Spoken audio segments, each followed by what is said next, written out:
Have you noticed the summer heat, allergy season, and mosquitoes starting early in the spring and lasting well into the fall? Have you noticed more frequent downpours, floods, and depending on your area, even more smog? I graduated high school in May of 2017, and 3 of the top 5 most costly hurricanes in U.S. history have happened since I graduated high school, and that is adjusted for inflation.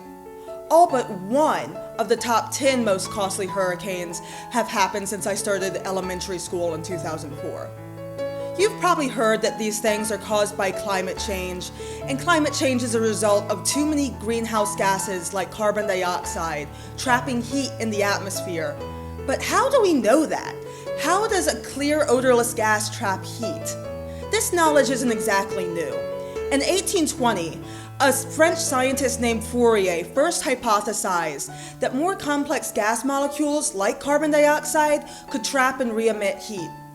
As the amount of carbon dioxide, also known as CO2, increases, radiation is more likely to hit and be absorbed by those gas molecules than escape back into the atmosphere. In this way, the extra CO2 acts like a blanket for the Earth. By 1890, a scientist named Arrhenius had quantified the amount of warming that correlated to extra carbon dioxide in the atmosphere. He went as far as saying that all the carbon dioxide being emitted by factories would cause the Earth to warm, but he thought it would take thousands of years at the rate of greenhouse gases being emitted in the 1890s. Flash forward to 1958, and a scientist called Charles Keeling started to measure the amount of atmospheric carbon dioxide on a mountain in Hawaii called Mauna Loa. Keeling found that the levels of carbon dioxide were rapidly increasing year after year, well above the 280 parts per million traditionally found in the atmosphere. This curve, called the Keeling curve, was a real wake-up for science that we had a massive problem on our hands. The entire world's economy is run off of energy gained from fossil fuels. Over millions and millions of years, organisms like fish, plants, even dinosaurs have died and made their way deep underground to be converted into the oil, gas, and coal we are using today through geologic processes. We are now rapidly dredging those fossil fuels up and depleting them from the earth. We use them to drive our cars, run the factories that make everything from my clothes to all of our food to the screen you are watching this on. Even running the machinery and growing the livestock for agriculture release greenhouse gases like methane. Since the US and other Western European countries typically have more resources and individuals in those countries use more resources, this creates an equity concern, with rich countries getting more of the benefits from consumption. While climate change is going to impact all countries, especially lower-lying ones more prone to flooding, and ones with lower resources that can't afford large climate change mitigation projects like levees to prevent flooding or pay extra for necessities that's going to be mandated when climate change disrupts supply chains and might make food more expensive. Climate change certainly causes the average temperature on Earth to increase, but climate is way more complicated than average temperature and distance from the equator. Climate is both influenced by and in turn influences a lot of natural phenomenon like ocean currents, wind currents, which biomes such as forest, grasslands, and desert are present in which areas. Where we are in the US South and North Carolina actually is warming relatively slowly compared to the rest of the world, while the poles are warming far quicker. Overall, this increasing warmth allows air to hold more water and changes in wind and ocean currents, which can dramatically affect climate on land. For example, The ice sheets on Greenland have been melting, flooding the ocean around it with cold water. As a result, the Gulf Stream, a critical ocean current that brings warm water from the coast of the Americas to the coast of Europe, has been dramatically slowing. The Gulf Stream allows Europe to be far warmer and more habitable on average than areas of Canada at the exact same latitude. Have you ever noticed that Newfoundland and Paris are about at the same latitude? It's pretty weird. The Gulf Stream coming to a halt would have dramatic repercussions for Europe. As a result of climate change, we are already experiencing more intense and slower moving hurricanes, more droughts, and sea level rise drowning coastal areas. Most areas of Dare, Terrell, and Hyde counties are projected to be underwater by 2060. Climate change is likely to cause resource shortages and disrupt supply chains, increasing the likelihood and severity of wars and refugee crises.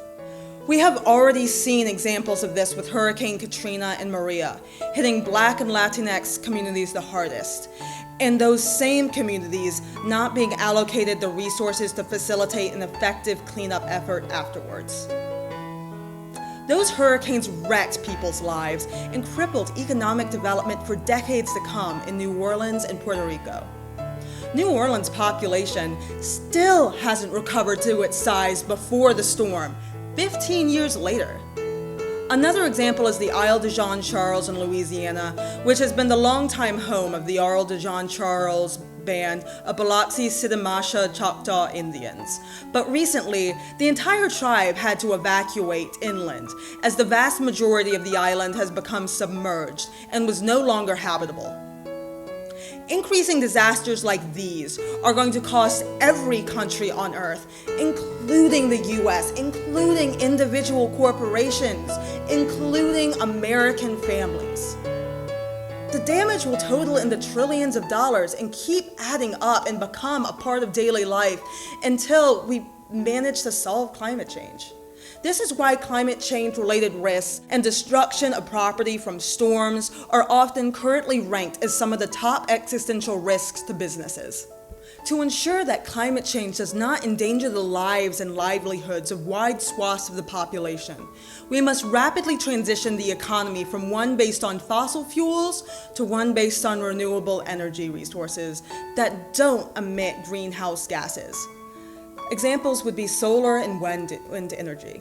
We must commit to using less resources through shifting our culture away from disposable consumption like takeout containers and towards shared resources like public transit.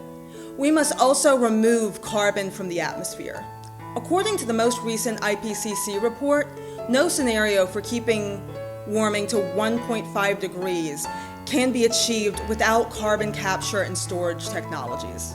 For reference, 1.5 degrees Celsius of warming is the goal set by the 2015 Paris Agreement. Additionally, we must invest in communities, especially those that are going to be hit the hardest like low-income communities, and allow them to adapt to the changes of climate change that are inevitable. If we don't take action soon, feedback loops like methane being released from the ocean will start, which humanity can't take back. This will catapult climate change beyond our control. To stop this, we have to convert the entire world economy away from fossil fuels. One commonly proposed solution is a tax on burning fossil fuels called a carbon tax. Even though utility-scale solar right now is around as cheap as natural gas, the cheapest, which itself is the cheapest of the fossil fuels, it takes a lot of money up front to build solar and wind farms, even if they generate enough electricity to pay themselves off relatively quickly. Taxing carbon emissions is a relatively simple way to change this economic calculus, creating money long-term and lost damages from climate change. They both make renewables relatively cheap to fossil fuels and provide money to cover upfront costs for renewable energy projects, creating jobs. A group called Citizens Climate Lobby, along with dozens of congressmen, have proposed a carbon tax called HB 763, the Energy Innovation and Carbon Dividend Act, which taxes carbon emissions and distributes the proceeds back to every American family. Another proposed solution, called the Green New Deal, goes farther than this by combining a carbon tax with government-sponsored infrastructure and community investments to both incentivize renewable energy development and proactively adapt and support the American communities that are really going to be hurt by climate change. These policies are often met with shock at how large-scale and expensive they are. But a large-scale conversion of the types of energy fueling the economy is what we need to save money and lives long-term.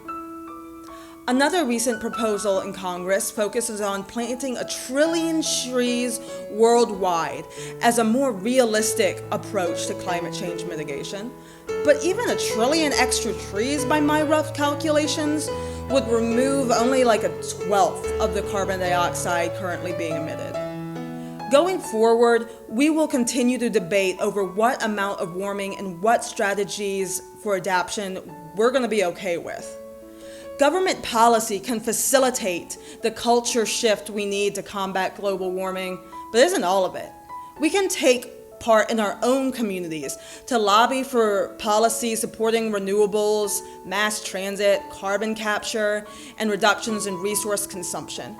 These individual changes enable the development of new green infrastructure, more effective recycling and composting programs, and encourage less use of disposable products.